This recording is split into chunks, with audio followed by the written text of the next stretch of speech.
Hey guys, Shane here. Thank you so much for joining us today. We would love to hear how God is moving in your life. If you have any God stories or prayer requests, you can send them to us at share@vbf.org. Also, we just want to greet you, our online community, and say thank you. Thank you for being a part of our family, and thank you for giving and supporting this ministry. If you would like to give and support this ministry, you may do so by going to vbf.org and creating a secure give account. Thanks again, and enjoy the message. So the other day I picked up my phone and out of habit, I pulled up the news app. And in there I found an article from the Washington Post, and the headline read this: "Social distancing will likely last through the summer," the White House says, right? It wasn't that exact verbiage. In fact, I can't remember the exact verbiage because the next day, I told my wife about it that night. I said, this article said that it's gonna last all summer long. Like, this whole thing that we're doing is gonna last all summer long. I don't know if I can handle it, right?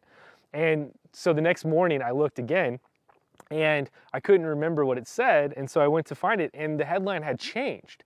And the headline now read, "Social distancing could last months," says the White House, right? And so I was like, there's something fishy going on here. So I started to actually read the article, which is what you should do. But I don't know. I thought, the headline says it all. So why even read the article? Which is a mistake I make commonly. So I went into the article, and the article says this: "Some form of social distancing will probably remain in place through the summer," says the White House. And that's completely different. And I was thinking about that, and not that it matters, but the Washington Post is owned by Jeff Bezos, and Jeff Bezos owns Amazon, and I'm thinking, my conspiracy theorist brain kicks in, right? And I started thinking about it, and I started thinking, you know what? People are motivated by money. So a couple of years ago, I was at a conference called NAB, which is the National Association of Broadcasters, which we go to for video. We're kind of video nerds, me and my friends, and so we go check that stuff out. And I was able to take a marketing class at this conference, and the marketing class was about writing copy. And specifically, it was about writing headlines. I didn't know that until I got into the class. And so I started listening to this gentleman talk about the importance of the headline. And he went on to say that the headline is more important than the article itself. In fact, it's so important that you should spend twice as much time on creating the headline than you do the actual content of the article. And I thought to myself, that doesn't seem right. What I learned was that marketers were more interested in getting that click, right? They were more interested in the clickbait side of things. And I thought, man, that's not cool. Like, I don't know what, this is really about. And so, look, I'm not a conspiracy theorist at all, but at the end of the day, we know that the media is not super honest. Like, we know that we are lied to on a daily basis. And we've kind of become accustomed to it. We've become okay with that. And I was thinking about it, I was like, man, how is that okay? How is it okay that we are lied to? How is it okay that we know that the headline is not always the truth? Like, how are we okay with that? And I started thinking about truth and lies, and that's what I want to talk to you about tonight. I want to talk to you guys about the truth. How do you know the truth? How can you learn what's actually true? I think that the Bible has a lot to say about that, and I want to talk to you guys about that. But first, in order to think about what the truth is, we have to think about what it means to be lied to. Now, a question that I had was, what is the very first lie? I thought about it, and I thought it's probably in Genesis. It was probably during the fall. It's probably the devil lying to Eve, right? And sure enough, that's what it was. I looked it up. It's Genesis chapter 3, 1 through 5, and you can look this up yourself. It says, "Now the serpent was more crafty than any of the other beasts of the field that the Lord God had made.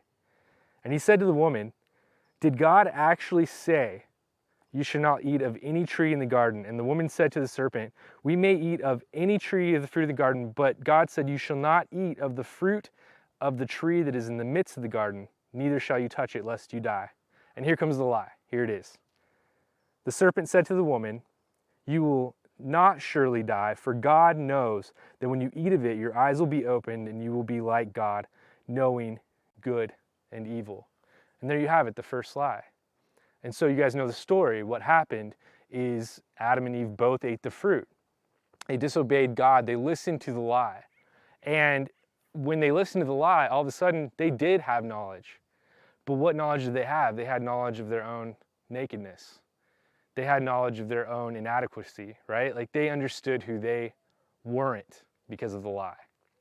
Now, understanding that the devil is the father of lies is what Jesus said, is the first step to understanding that a lot of the world, and I'm not saying everybody does this, okay, because there is a lot of truth in the media, there is a lot of truth coming from the mouth of your next door neighbor.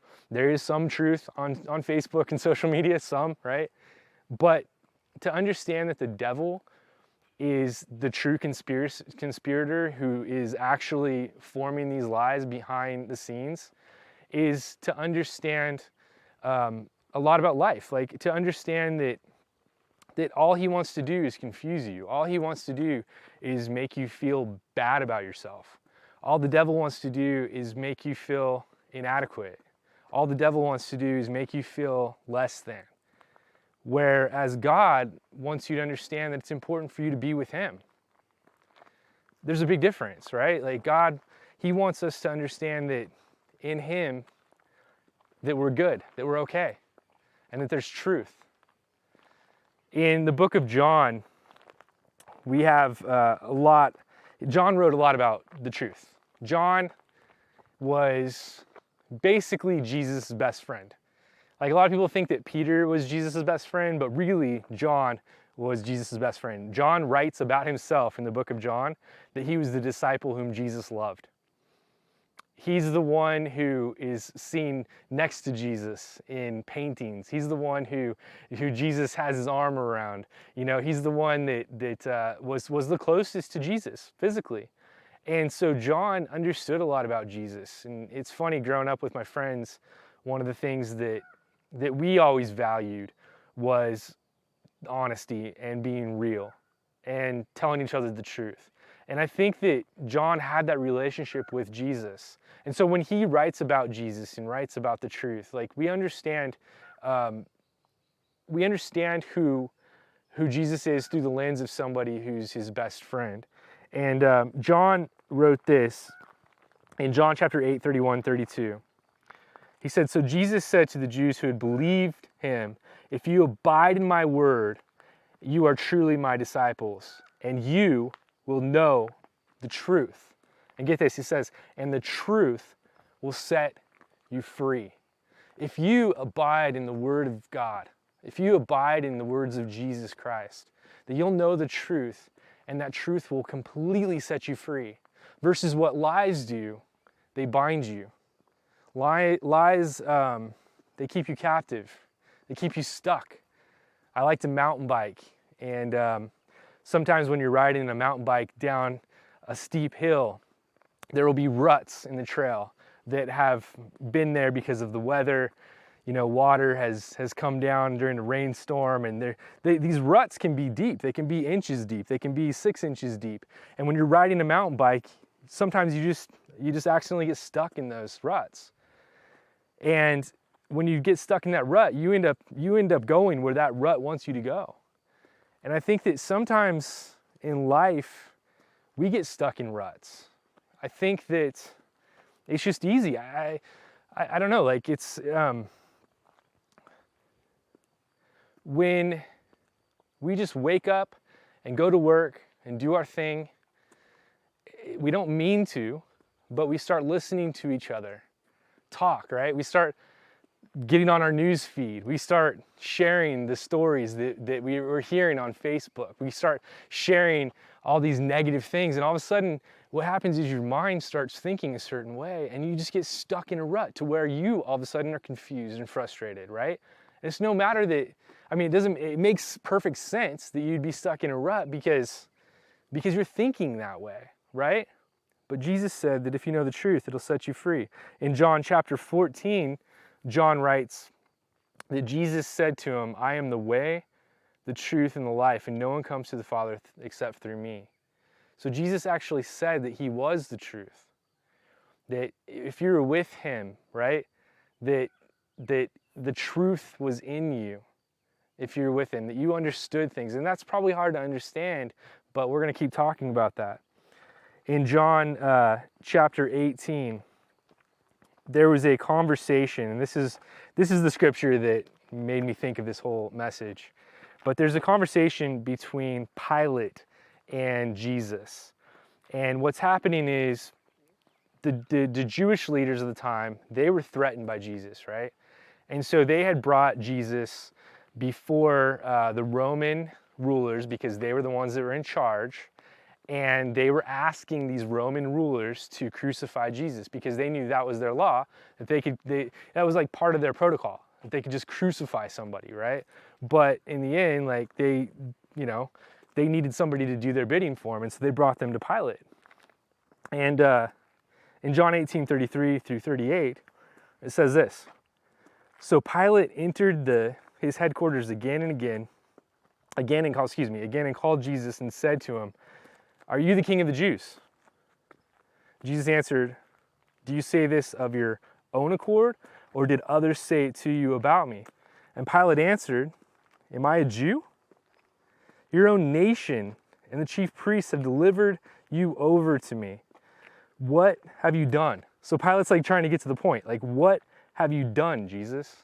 Like, why are you here? Why am I here? They're having a conversation. And Jesus answered, and he says this to Pilate. He says, "My kingdom is not of this world. If my kingdom were of this world, my servants would have been fighting, that I might not be delivered over to the Jews. But my kingdom is not from the world." Then Pilate said to him, "So you are a king?" And Jesus answered, and he said, "You say that I am a king." But then Jesus says this, and this is the kicker. He says, "For this purpose I was born, and for this purpose I have come into the world, to bear witness to the truth. Everyone who is of the truth listens to my voice." Pilate said to him, "What is truth?" Now, I don't know if you guys saw the Mel Gibson movie, Passion of the Christ, but in that movie, it portrays this conversation as kind of a philosophical type conversation, right? And it's almost as if Pilate is having a philosophical conversation with Jesus, and he's saying, "What is truth?" And if you look this up on commentaries, and different pastors have taught this, I've even taught it this way, it teaches that it was kind of a philosophical question, what is truth anyway? What is the nature of truth? And I'm not saying that that's not the case, but this week I really started thinking about that question. It was burning in my mind because I watched this documentary, right? And I probably shouldn't have watched this documentary, but it was all about how the media lies to us. And it was really interesting. They uncovered a lot of, things that should seem obvious, the things that I'm talking about, like with the Washington Post and, it being owned by the same person as Amazon. Like, it should have been obvious to me, but as I watched this, I thought, man, like, this is crazy. So after that movie, I went down a little bit of a rabbit hole, started researching some stuff, and I started catching myself getting caught up in like a conspiracy theory mindset. And look, there's a place for that, and I know that some of you guys are into it, and I love having those conversations. Honestly, they're super entertaining. I love just talking about stuff. It's fun. It's fun to say, what if this, what if that? But the question that kept burning in my mind after I watched that documentary a couple weeks ago was this question of Pilate asking Jesus, what is truth? And so I went and I researched it, and I learned a few things. First, I learned that Pilate, his first language, what he would have spoken to his friends would have been Latin, right? Like, he would have spoken that, but he also would have spoken Greek. That would have been kind of a second language to Pilate. And Jesus would have spoken Aramaic, but Jesus would have also spoken Greek. So if Pilate and Jesus were to have a conversation, they more than likely spoke in Greek, right? And that may not seem significant, but I started thinking about it, and I was thinking, you know what? It's very significant because the fact that they were having this conversation in Greek would have meant that Jesus, when he used the word truth, that he used the Greek word for truth, which is Alethea. That's the Greek word for truth. But Pilate would have known the word truth as the Latin term, which is Veritas. And so as I just researched online, looked up the lexicon, found a Latin dictionary online, which again, I'm not like a linguistics professor or anything like that, but I did what I could online. And I learned that there's a difference in the meaning of Veritas and Alethea. Alethea and Veritas were both goddesses of truth, but they also had specific meanings. Veritas, the goddess Veritas, was known to be elusive, difficult to find. The legend of the goddess of Veritas is that she hid herself in a deep well and she couldn't be found. And I thought, that's interesting, and I started looking into it more, and I learned that Veritas was a virtue, it was a Roman virtue. It was like when you talk to somebody and they swear that they know the truth, right? Like they know what's true. They know what's right? Have you ever talked to somebody like that before on Facebook or maybe a friend? They just know. They're holding their ground. Veritas is like a truth that can be possessed, something that can be held on to. And I started thinking more about Veritas, and I started thinking, you know what? Kingdoms were built around this. If I know something that you don't know, then I have power over you, right? If I know something that you don't know, then guess what? You have to pay me to get that information. You have to earn that information. You have to go to the right schools. You have to go to the right places to get that information, right? Veritas, in some ways, could be used as a weapon, right? It's dangerous. But Alethea, on the other hand, is different. Alethea, the Greek word for truth, means an uncovering. It's completely different. It's like if you find something and you don't know what it is, but you see it and you hold it and you come up and you just show somebody, hey, look at this thing, and they're able to see it. You're all looking at the exact same thing. You're looking at the truth. It's an uncovering. It's like if I had a pot of food and I uncovered it and you looked in and saw the food, you could see the food, you could taste the food, you could experience it yourself. Alethea is the truth as reality. Alethea is like an introduction to what is real, and you can choose to do with it whatever you will. I think of, and I don't know if this fits or not, but I think of Thomas and him saying, hey, I don't really believe that Jesus rose from the dead, and Jesus showing him the marks on his hands. Alethea is that kind of truth, the show me kind of truth. It's free. It doesn't have to be earned. It doesn't have to be paid for. And I started thinking, when Pilate asked Jesus, what is truth? He was probably asking him, what is Alethea? And maybe he hadn't heard of Alethea, right? And then so I kept reading in the book of John, and there's a point in the story where Pilate finds out that the people think that he's the Son of God. That Jesus said he's the Son of God, right? And in that, he gets scared. He gets nervous. He becomes fearful. And I started thinking, like he's starting to understand that Jesus is different. He's starting to understand that Jesus really isn't of this world. That Jesus isn't playing the same game as everybody else. That Jesus is doing something completely different. And so I was thinking about that, and I was thinking, man, this changes the whole game, right? I'm getting a little out of breath here because I'm going uphill. And it reminds me of a goal that I have.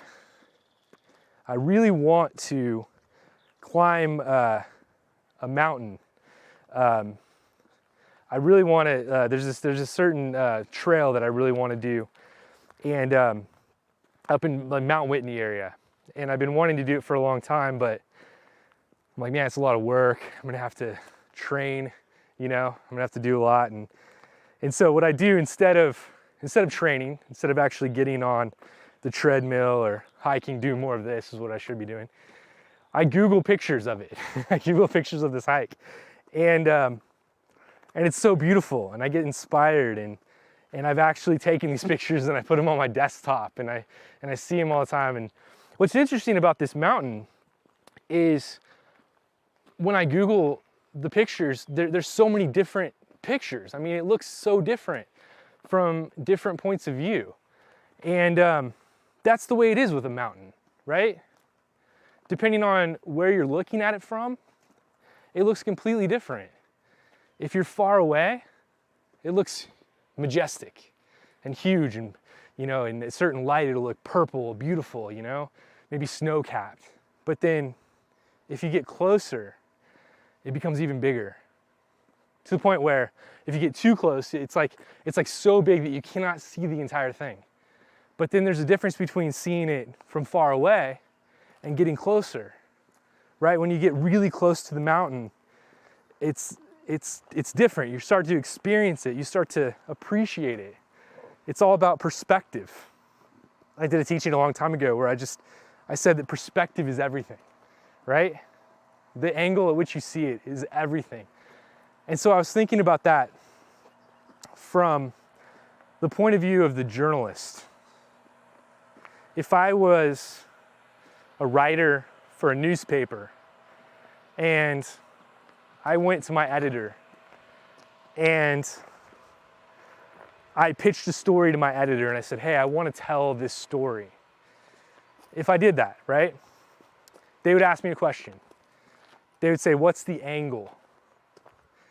And I looked that up. I looked up what is the angle, right? And on ThoughtCo, okay, it says that the angle for a journalist, for a writer, is the lens through which the writer filters the information. As much as I hate to say it, it's true. We live in the information age. I've got my phone, right? This is my connection to the world. I have so much information in here. I have all the world's information, but the thing is, it's filtered. It's filtered through somebody's lens. It's filtered by someone's angle. It's given to me from their perspective. It's designed in a way to where they're writing an article or they're giving me information based on what they want me to see, right? And that's okay sometimes, but it can become dangerous. So I guess my whole point in this message is, as Christians, I really, really want all of us to focus on setting aside the newsfeed for a second, setting aside the filtered information. And the thought that keeps coming into my mind, and I was listening to this song on the way up here, was let's focus on only Jesus. Because he, according to himself, he was the truth. He was the way. He was the life. And to correct myself, what I should be saying is he is the truth. He is the way. And he is the life. And when you're with him, wherever you are in the world, if you're with him, you are at the right angle to see the information the right way, to see the truth. Why don't you worship with me right now? And let's do that. Let's focus on only Jesus. Worthy of every song we could ever sing, worthy of all the praise we could ever bring, worthy of every breath we could ever breathe, we live for you.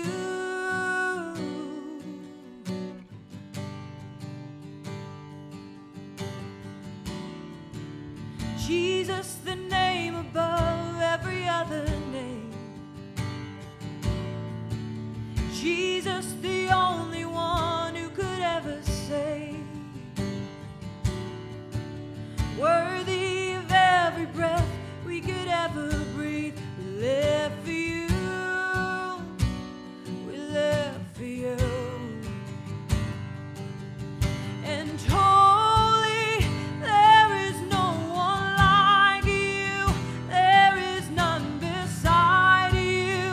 Open up my eyes in wonder. Show me who you are and fill me with your heart and lead me in your love to those around me. Show us your heart, God, yes.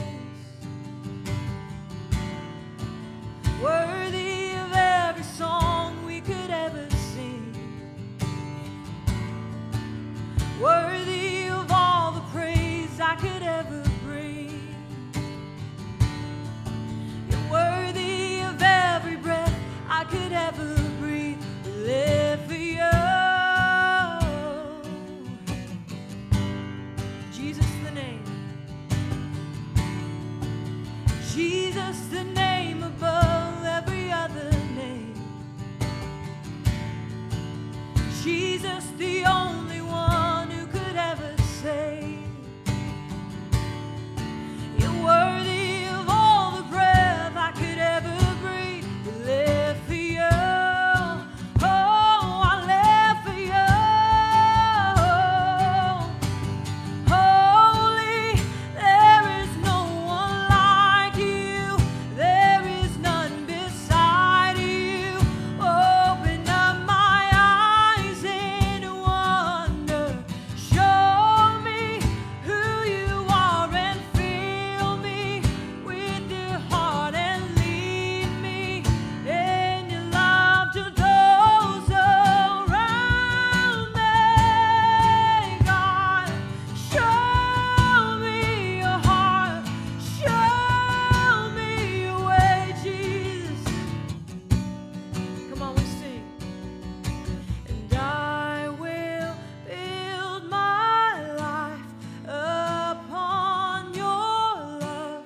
It is a firm foundation. I will put my trust in you alone, and I will not be shaken. I will build my life upon your love.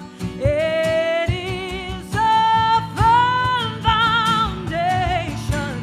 I will put my trust in you alone, and I will not be shaken.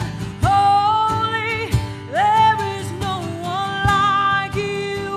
There is none beside you.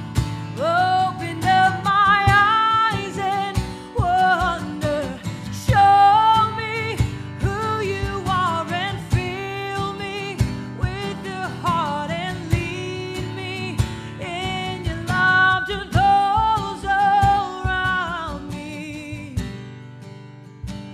Yeah, show us your way, God.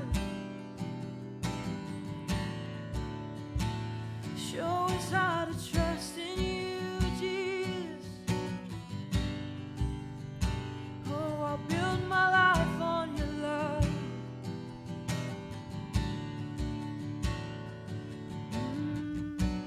Come on, let's sing that one more time. Holy, there is no one like you. There is none beside you. Open up my eyes and wonder. Show me who you are and fill me with your heart and lead me in your love to those around me. Yes, God. We worship you. We thank you. We praise you. Come on, let's continue to praise him and give him thanks for what he's about to do in our lives through this moment that we have with him.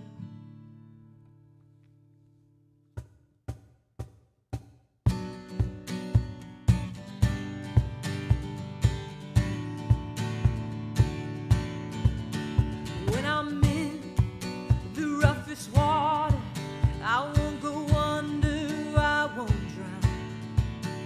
When I'm in over my head, I know that you won't let me down. 'Cause when I'm broken and down to nothing, I know that you are always up to something good. Yes, I know that you are always up to something good. Oh yeah, 'cause you'll make a way, whatever it takes. There's nothing your love won't endure. I know that you are always up to something good. Yeah. Even through the deepest valley, you go before me, you are here. For I know you'll never leave me. Your love surrounds me, I won't fear. 'Cause when I'm broken and down to nothing, oh, I know that you are always up to something good. Yes, I know that you are always up to something good. Always you are.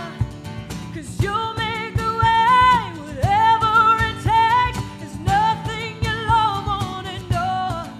I know that you are always up to something good.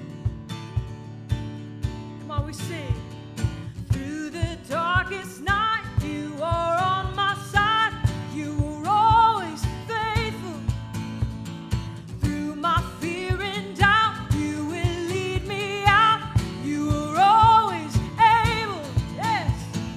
Through the darkest night, you are on my side.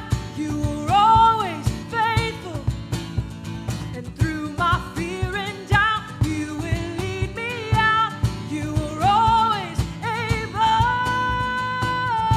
Yes, you are faithful through it all. Come on, we say, 'cause I know that you are always up to something good. Yes, I know that you are always up to something good. Oh yeah, 'cause you'll make a way, whatever it takes. There's nothing your love won't endure. I know that you are always up to something good. He'll make a way, 'cause you'll make a way, whatever it takes. There's nothing your love won't endure. 'Cause I know that you are always up to something good.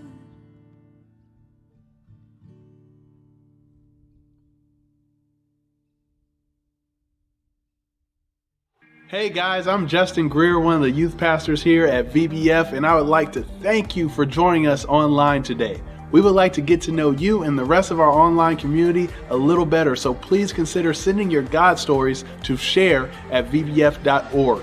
Also, you can partner with us online financially by going to vbf.org and clicking the Tithe Here tab, or you can send directly to our P.O. Box 6266, Bakersfield, California 93386. For info on events and everything going on at our church, go to vbf.org, and on vbf.org you can find all of our social media accounts where we post everything going on, everything that you can get involved in. Thank you again for being a part of our church. We love you. We'll see you next time.